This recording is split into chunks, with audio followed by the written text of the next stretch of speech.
अगर कर्नाटक में कांग्रेस की सरकार बनती है तो दंगे होंगे। अमित शाह की ये बात तो आपको याद ही होंगे। कर्नाटक चुनाव के दौरान उन्होंने कहा था, एक तरह से धमकी दी थी और कर्नाटक में कांग्रेस की सरकार बन भी गई और भारतीय जनता पार्टी ने भी उसी तरह चलना शुरू कर दिया। यानी दंगा हिंसा की पूरी प्लानिंग भाजपा कर रही है।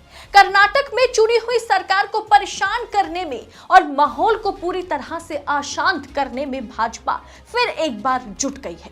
खबर क्या है मैं आगे आपको बताऊंगी, लेकिन पहले आपसे अपील करूंगी कि देश नीति को सब्सक्राइब करें और नोटिफिकेशन के लिए बेल आइकन को जरूर प्रेस करें।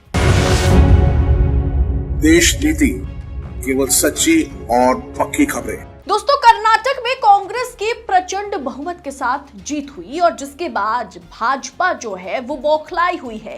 भारतीय जनता पार्टी कर्नाटक में चुनी हुई सरकार को परेशान करने की जीतोड़ कोशिश में अब जुट गई है, जिसका पहला मकसद है कि किसी भी तरह से हम हिंदू मुसलमान कर सके और उसी काम में जो है भाजपा लग गई है। दोस्तों, सबसे पहले आपके स्क्रीन पर इस खबर को देखिए। आरएसएस बजरंग दल को बैन किया तो राख में मिल जाएगी कांग्रेस। नेहरू इंदिरा गांधी भी सफल नहीं हुए। प्रियंक खड़गे के बयान पर कर्नाटक बीजेपी चीफ का पलटवार। यानी अभी हाल ही में प्रियंक खड़गे, मल्लिकार्जुन खड़गे के बेटे, जो कर्नाटक में कैबिनेट मंत्री बने, उन्होंने राज्य में एकता तोड़ने वाले किसी भी शक्ति को, संगठन को बैन करने का ऐलान कर दिया, जिसकी भरपूर तारीफ हो रही है।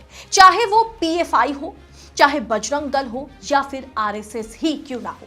इसके बाद भाजपा नेताओं की एक के बाद एक धमकी आनी शुरू हो गई। कर्नाटक की सिद्धरामैया सरकार में मंत्री प्रियंक खड़गे ने बजरंग दल और आरएसएस पर बैन लगाने वाले बयान के बाद भाजपा का पारा गर्म हो गया। खड़गे के बयान पर कर्नाटक बीजेपी अध्यक्ष नलिन कतील ने पलटवार किया। नलिन कतील ने कहा कि प्रियंक खड़गे ने आरएसएस पर प्रतिबंध लगाने के बारे में बात की है, वो ऐसा सोच ही कैसे सकते हैं। उन्होंने कहा कि पीएम मोदी आरएसएस के स्वयं सेवक है, ये सेंट्रल पोजीशन में है और हम सभी आरएसएस के स्वयं सेवक है। उन्होंने कहा कि नेहरू, इंदिरा गांधी, नरसिम्हा राव सरकार ने आरएसएस पर प्रतिबंध लगाने की कोशिश की थी, लेकिन वे सफल नहीं हो सके। उन्होंने चेतावनी दी। चेतावनी लहजे में उन्होंने कहा कि कांग्रेस ने अगर बजरंग दल और आरएसएस पर बैन लगाने की कोशिश की तो कांग्रेस जो है वो जलकर राख हो जाएगी, तबाह हो जाएगी। बेहतर होगा कि प्रियंक खड़गे देश का इतिहास जान ले। उन्हें बयान देने से पहले ध्यान देना चाहिए। खैर, थोड़ा इतिहास को कर्नाटक बीजेपी अध्यक्ष को भी जान लेना चाहिए। जिस सरदार पटेल पर मोदी जी वोट मांगते हैं, जिनका इतना ऊंचा जो है कि उन्होंने प्रतिमा बनाई गुजरात में, उसी सरदार पटेल ने जब नाथूराम गोडसे ने महात्मा गांधी की हत्या की, उसके ठीक 5 दिन बाद पटेल ने खुद आरएसएस पर बैन लगाया था। 4 फरवरी 1948 को सरदार पटेल ने आरएसएस पर प्रतिबंध लगाने और नफरत और हिंसा की ताकतों को जड़ से उखाड़ने के लिए एक विज्ञप्ति जो है जारी की थी। हमारे देश में काम कर रही नफरत और हिंसा की ताकतों को जड़ से उखाड़ने और राष्ट्र की स्वतंत्रता को खतरे में डालने और उसके निष्पक्ष नाम को काला करने के लिए प्रतिबंध आरएसएस पर लगाया जा रहा है। उन्होंने नेहरू से पत्र में कहा था, पत्र लिखकर, कि संघ का गांधी जी की हत्या में सीधा हाथ तो नहीं है, लेकिन ये जरूरी है कि गांधी जी की हत्या का ये लोग जश्न मना रहे हैं। पटेल के मुताबिक गांधी जी की हत्या में हिंदू महासभा के एक गुट का हाथ था। कर्नाटक सरकार में मंत्री और कांग्रेस अध्यक्ष मल्लिकार्जुन खड़गे के बेटे प्रियंक खड़गे ने 25 मई को बड़ा बयान दिया था। उन्होंने कहा था कि अगर कोई संगठन कर्नाटक में शांति भंग करने या सांप्रदायिक माहौल खराब करने की कोशिश भी करेगा, उनकी सरकार उस संगठन को प्रतिबंधित करने में जरा सा भी संकोच नहीं करेगी। इस पर अमित मालवीय ने खड़गे पर ट्वीट कर तंज कसा। अमित मालवीय ने कहा कि अब प्रियंक खड़गे कर्नाटक के सुपर सीएम हैं। ये क्या, कांग्रेस अध्यक्ष मल्लिकार्जुन खड़गे के बेटे होने के नाते उन्हें सीएम सिद्धरामैया और उप मुख्यमंत्री डीके शिवकुमार से आगे बोलने का अधिकार मिला है।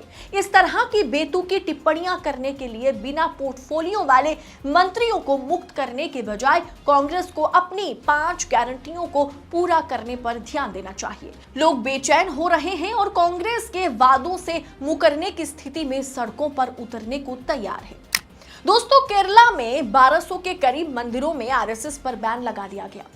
केरला सरकार ने लगाया, जिसका भरपूर समर्थन कांग्रेस ने किया। अब कांग्रेस सरकार कर्नाटक में आरएसएस को बैन करना चाह रही है। क्यों?